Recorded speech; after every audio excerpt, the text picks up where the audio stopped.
자, 오늘은 HTML에 대해서 기본적으로 여러분들한테 좀 몇 가지 알려드리고 하려고 합니다. 여러분들이 이제 수업을 듣다 보면은 HTML 지난 시간에도 나왔듯이 기본적으로 알아야지만 여러분들이 뭔가를 할 수 있어요. 그래서 HTML이라는 것이 뭔지 간단하게 제가 설명을 드릴게요. HTML을 여러분들이 여러 가지 자료가 많이 있는데 가장 좀 어 인증되고 우리가 믿을 만한 그런 사이트는 여기 MDN 사이트입니다. 여기 HTML 구글에서 검색하시고 MDN 사이트에 HTML 시작하기가 있어요. 여기에 가면은 이 사이트가 여기거든요. 여기서 여러분들이 보면은 HTML에 대해서 자세히 잘 설명이 돼 있어요. 음. 그래서 HTML이라는 것은 여기에 나왔듯이 하이퍼텍스트 마크업 랭귀지라고 해서 그 웹페이지에서 여러분들이 HTML을 이용해서 지금 여러분들이 보고 있는 웹페이지가 예쁘게도 보이고 그다음에 여러 가지 작동을 할 수 있게 해 놓은 그런 어떠한 언어라고 할 수 있는 거예요, HTML이. 그래서 HTML은 여기 엘리먼트라는 걸로 구성되어 있어요. 엘리먼트라는 것은 우리나라 말로 요소로 이렇게 해석을 했죠. 엘리먼트들로 즉 요소들로 이루어져 있고 HTML은 인제 밑으로 내려가면서 HTML이라는 게 도대체 어떤 요소들이 있는지 하나씩 알아볼 겁니다. 가장 기본적인 요소 중에 하나가 P라는 요소입니다. 이걸 태그라고 해요, 보통. P 태그. 예. 요렇게 해서 이게 태그 이름입니다, 태그 이름. 그래서 요소 즉 엘리먼트라는 것은 꺽쇠 있죠. 이렇게 꺽쇠와 꺽쇠 사이에 태그 이름이 들어가요, 태그 이름이. 그래서 요게 인제 오프닝 태그라고 해서 요렇게 시작을 하고요. 그다음에 그 안에다가 어떤 내용이 들어가고 이걸 컨텐츠라고 하고 그다음에 예 반드시 태그가 시작됐으면은 태그를 닫는 그런 태그가 있습니다. 이렇게 쌍으로 이루어져 있어요. 여는 태그, 닫는 태그, 오프닝 태그, 클로징 태그. 이 클로징 태그는 슬래시만 하나 더 붙이면 돼요, 태그 이름 앞에다가. 그래서 요 전체를 엘리먼트, 요소다 이렇게 얘기를 합니다. 이렇게 하나의 요소가 되는 거죠. P 요소가 되는 거죠. 오케이. 그래서 HTML은 여러분들이 아까 말했듯이 웹 브라우저에서 이렇게 열 수 있는 그러한 문서입니다. 그래서 HTML 문서를 갖다 작성하시려면은 여러분들이 편한 그런 에디터를 이용해서 작성하시면 돼요, 그냥 텍스트 파일로. 그래서 우리는 VS 코드를 이용하니까 VS 코드를 이용해서 여러분들한테 한번 작성을 해 볼게요. 자, 그래서 VS 코드에서 열고 아무 데나 열고 프로젝트를 여러분들이 아무거나 열고요. 그다음에 저 같은 경우는 지금 워크 디렉토리에 HTML에다가 작성을 해 볼게요. 자, 새로운 파일을 하나 만들어요. 그래서 first HTML이라고 이렇게 제가 파일을 하나 만들겠습니다. 그다음에 여기다가 HTML만 이렇게 쓰면은 자동 완성을 할 수가 스니핏이라는 게 있어요, 이렇게. 그래서 여기서 고르시면 돼요. 이렇게 가만히 있으면 이렇게 나오거든요. 아마 기본적으로 나올 거예요. 그래서 물론 HTML 파일이라는 확장자가 붙어야 돼요. 자, 그래서 이렇게 작성하면 기본적으로 이렇게 HTML이 작성이 됩니다. 기본적으로 필요한 그런 태그들이 여기 이렇게 작성이 되죠. 그래서 여기서 뭐 타이틀만 여러분들이 좀 이따가 하나씩 알아볼 거예요. 타이틀. 이렇게 해서 이런 식으로 작성을 하시면 돼요. 이런 식으로. 네. 그래서 바디 안에 p 태그를 갖다 p 태그를 이렇게 작성하시면 자동으로 완성이 되죠. 그래서 어, 이런 식으로 음,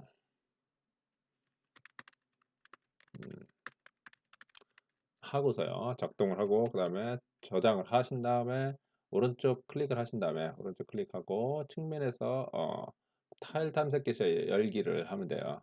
여러분들 이제 오픈 라이브 서버라는 게 있으면은 요것을 갖다 설치하시면 되는데 없으면 그냥 파일 탐색기에 표시를 하면은 요 파일이 여러분들 탐색기에 보이죠, 이렇게. 그래서 이걸 두 번 클릭하면은 여러분들이 작성한 지금 이렇게 나의 첫 번째 HTML 문서입니다. 여기 보이죠? 이런 식으로 여러분들이 작성을 할 수 있습니다. 자, 이런 식으로 해서 HTML을 갖다가 문서를 만들고 그 다음에 그것을 갖다가 웹 브라우저로 보고 웹 브라우저는 아무거나 봐도 상관없이 다 잘 나옵니다. 그래서 이제 HTML에 대해서 여러분들한테 하나씩 하나씩 어떤 것으로 이루어졌는지 알아보도록 할게요. 자, 기본적으로 HTML은 아까 엘리먼트로 이루어졌다고 했죠. 근데 이렇게 엘리먼트가 있죠. 그다음에 여기 엘리먼트에 닫는 태그가 있고요. 그다음에 이 엘리먼트 안에 또 다른 엘리먼트가 들어가도 상관없어요. 이렇게 strong 그다음에 strong 이렇게. 이 strong이라는 태그는 뭐 하는 거냐면 이 strong 태그 가운데 있는 내용을 굵은 글씨로 강조하는 그런 역할을 하는 게 strong이에요. 이 P라는 태그라는 것은 paragraph라고 해서 어떤 문단을 표시할 때 이 P를 씁니다. 그래서 여러분들이 어떤 한 문단을 표시할 때는 P하고 슬래시 P로 이렇게 닫아서 열고 닫아서 문단을 갖다가 이렇게 구분하는 겁니다. 오케이? 예, 이런 식으로 해서 쓸 수 있고요. 그래서 어, 요소란 거, 엘리먼트란 것은 네스팅 될 수 있다. 즉 내포될 수 있다라는 것을 얘기를 하고 싶고요. 그다음에 그 엘리먼트는 두 가지 종류가 있어요. 나중에 이제 자세히 더 나오는데 이게 이제 CSS에서 굉장히 중요한 거거든요. 어떤 거냐면 블록 레벨이라고 해서 블록 레벨이라고 해서 블록 형태의 엘리먼트가 있고요. 그다음에 인라인 형태의 엘리먼트가 있어요. 그래서 블록하고 인라인의 차이점은 뭐냐면 블록 요소라는 것은 블록 엘리먼트라는 것은 가장 대표적으로 우리가 P가 있고요. P 태그, P 엘리먼트, 그다음에 div라고 해서 좀 이따가 굉장히 많이 쓰이는 그러한 어, 엘리먼트가 있어요. 그것들이 가장 대표적인 블록 엘리먼트예요. 인라인은 대표적으로 A라는 게 있고요. 앵커, 그다음에 이미지 있죠. 이미지도 인라인 엘리먼트예요. 그래서 인라인 엘리먼트라는 것은 어, 인라인 안에 들어가 있는 그 엘리먼트 안에 들어가 있는 내용에 맞춰서 얘가 어떤 한 줄 내에 위치를 해요. 어떤 그 원하는 그런 저 줄 안에. 근데 이제 그 블록 요소라는 것은 뭐냐면 한 줄을 전체를 다 차지해요. 그 안에 있는 내용이 작더라도 얘가 차지하는 공간을 차지하는 게 한 줄을 쭉 차지하는 겁니다. 그냥. 그래서 글씨가 꽉 전체를 차지하지 않더라도 기본적으로 한 줄을 차지하기 때문에 블록 엘리먼트들은 차례로 쓰면은 계속 다음 줄, 다음 줄, 다음 줄 형태로 이렇게 얘가 표시가 되는 것을 확인할 수가 있어요. 그래서 EM 같은 경우는 얘가 기본적으로 인라인 요소예요. 인라인. 그렇기 때문에 EM이 뭐 하는 거냐면은 뭐지? EM이 뭡니까? EM이라는 것은 기본적으로 얘가 EM이라는 것은 기본적으로 강조하는 그런 요소예요. 그래서 보통 상황에 따라 다른데 EM은 뭐지 이탈릭 형식으로 이렇게 뉘어서 이렇게 글씨가 나와요. 스트롱 아까 봤듯이. 그래서 이렇게 글씨를 쓰면요. 얘는 한 줄에 이렇게 자기가 차지하는 이 줄이 차지하는 그 공간에만 차지를 합니다. 그래서 계속해서 연결해서 쓸 수 있고요. 근데 이 P 같은 경우는 이렇게 아무리 연결해서 쓴다고 해도 P가 지금 세 개로 이루어져 있죠. 하나, 둘, 세 개. 얘 한 줄 차지하고요. 포스, 그다음 피프스 한 줄 차지하고 식스스 한 줄을 차지하는 것을 우리가 확인할 수가 있어요. 여기서 한번 카피를 해서 한번 확인해 보자고요. 직접 이걸 카피를 해서 아까 우리가 썼던 그러한 곳에다가 직접 한번 써볼게요. 여기다가 자, 여기다가 이렇게 써보시면 자, P는 지금 세 줄이죠. 얘가 자동으로 맞추는데 지금 자 똑똑해서 얘가 맞추는데요. 이렇게 쓰더라도 상관없이 얘가 세 줄을 차지하는 것을 알 수 있어요. 이걸 저장을 하고 아까 여기서 우리가 요 파일 가서 다시 한번 열어보면 F5 클릭하시면 여기 first, second, third 얘가 EM으로 나타내진 거예요. first, second, third. 그다음에 fourth, fifth, sixth라는 것은 아까 P로 이루어진 그런 요소죠. P 요소들.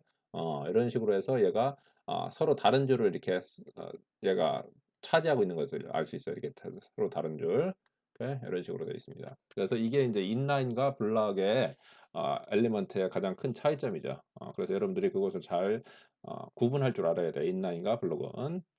어 그 엘리먼트 중에서 꼭 닫는 태그하고 여는 태그와 닫는 태그가 꼭 쌍으로 있어야 될 필요는 없는 게 있어요. 그러니까 이게 이미지 같은 게 그런 거예요. 이미지 같은 경우는 어 여는 태그만 있고 닫는 태그는 없어도 상관없습니다. 오케이? 그래서 이런 식으로 이미지가 보면은 기본적으로 열고 그다음에 닫는 태그 없죠. 그렇지만 얘는 이런 식으로 사용한다는 거. 이런 식으로 이미지는 하고 있습니다. 근데 다른 어떤 그 XML을 형식을 중요하는 그러한 그 프레임워크 같은 경우는 이미지 열었으면 반드시 닫는 그런 태그가 있어야 돼. 그래서 리액트 같은 경우는 여기에 반드시 슬래시가 있어야지 얘가 작동을 합니다. 아무튼 기본적으로는 HTML에서는 닫는 태그 이미지는 닫는 태그가 없다라는 것을 알 수 있고 그다음에 태그 안에는 속성이라는 그러한 요소가 있어요. 속성이라는 게. 그래서 p 태그를 열고요. 열고 여는 태그 안에다가 이런 식으로 한 칸 건너뛰어서 빈 칸하고 빈 스페이스 넣고 그다음에 여기다 태그 아니 속성 이름이 이렇게 클래스가 인제 속성 이름이라고 어트리뷰트 이름 그다음에 등호 쓰시고 그다음에 일반적으로 이렇게 문자 열 따옴표로 묶어서 얘의 속성 값을 지정할 수 있어요. 요걸 갖다가 속성이라고 어트리뷰트 자체로 이렇게 요만큼 하나를 예 속성 키라고도 하고 이름이라고도 하고 그다음에 얘는 속성 값이라고 합니다. value. 요런 식으로 해서 얘가 뭐 하는 거냐면 이 P라는 태그의 어떠한 속성들을 바꿀 수 있는 그러한 것을 지정할 수가 있어요. 그래서 요 속성을 갖다 지정할 수 있는 그런 부분이 여기에 있다. 그리고 여는 태그 바로 뒤에다가 이렇게 여기 있죠. 여는 태그와 여는 태그 요 안에다가 써준다. 그다음에 속성 이름 쓰고 등호하고 속성 값 이런 식으로 씁니다. 오케이? 오케이. 그래서 앵커 있죠. 앵커 A라는 엘리먼트가 있는데 A 요소 A라는 엘리먼트가 뭐 하는 거냐면 여러분들이 링크 있잖아요. 여러분들 그 웹페이지를 보다 보면은 이렇게 파란색으로 이렇게 클릭하면 다른 웹페이지로 가는 그런 링크 그게 이제 A 요소에 의해서 구성되는 거거든요. 그 A가 이제 앵커라는 뜻인데 A에는 속성이 대표적으로 세 가지가 있어요. href 이게 이제 그 연결되는 링크되는 주소를 여기다 쓰면 되게 돼 있고요. 그다음에 타이틀이라는 것은 이제 그 위에다가 마우스로 옮겨 놓으면 그 타이틀에 정해 놓은 그런 속성 값이 나타나고요. 타겟이라는 것은 그 클릭했을 때 어떠한 그 어 비헤이비어가 나올 것인지를 갖다가 얘한테 지정할 수 있어요. 그래서 보통 타겟의 속성 값으로 대시 블랭크 언더스코어 블랭크를 갖다가 지정하지만 새로운 탭이 열리면서 거기에 그 이 값 이 A가 연결되는 그 사이트 값이 그 새로운 탭에서 열리는 거예요. 자, 직접 한번 해 볼까요? 자, 여기다가 여러분들이 새로운 A라는 것을 하나 쓰면요. A라고 쓰면은 여기에 구글이라고 한번 써 볼까요? 구글로 연결하려면 어떻게 해야 되냐면 여기다가 href라는 속성을 집어넣으면요. 그다음에 여기다가 주소를 이렇게 써 주시면 돼요. https에 www.google.com 이렇게 써 주시면 그다음에 여기다 타겟이라는 것 이 속성은 넣어도 되고 안 넣어도 상관없어요. 타겟은 기본적으로 아무것도 없는 것은 기본적으로 같은 위치에서 떠요. 그런데 이렇게 블랭크라고 넣으면은 이렇게 해 놓고 저장을 하고 우리가 여기 와서 다시 한번 보면 자 여기서 리프레시를 한번 눌러 볼게요. 그다음에 이렇게 구글이라고 파란색으로 뜨죠. 그죠? 요걸 클릭해 주면 새로운 탭에서 구글이 사이트가 열려요. 이렇게. 예, 이렇게. 그죠? 새로운 탭에서 이렇게 열리는 걸 알 수 있죠, 구글이. 예, 이런 식입니다. 이런 식으로 여러분들 A를 갖다가 사용할 수가 있는 거예요. 예. 그게 A 태그의 속성이다라는 거고. 자, 그다음에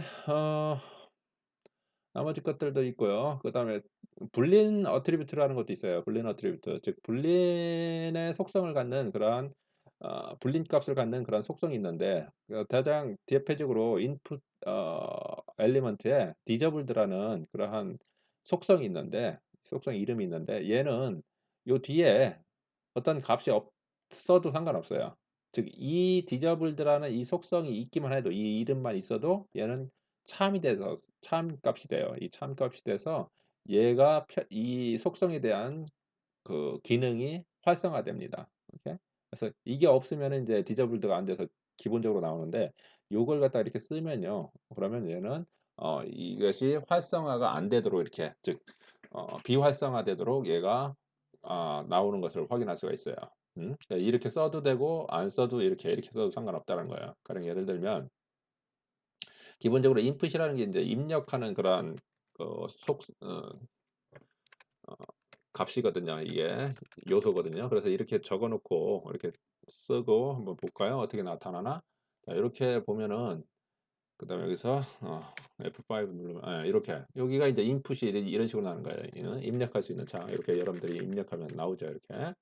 그런데 요걸 갖다가 여기다가 똑같은 것을 여기다 디저블드라고 넣어 버리면 컨트롤 CV에서 여기다가 디저블드의 속성을 넣어 버리면 이렇게 넣으면 어 자 저장하고 그다음에 가서 다시 한번 리프레시를 해 보면 여기 보세요.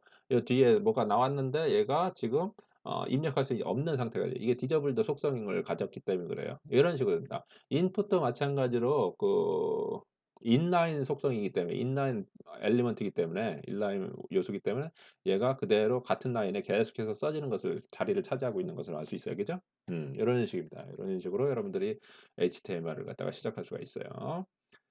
그다음에 그 밑에 뭐 여러 가지가 있는데 내용들이 그 조금만 쉬었다 할게요.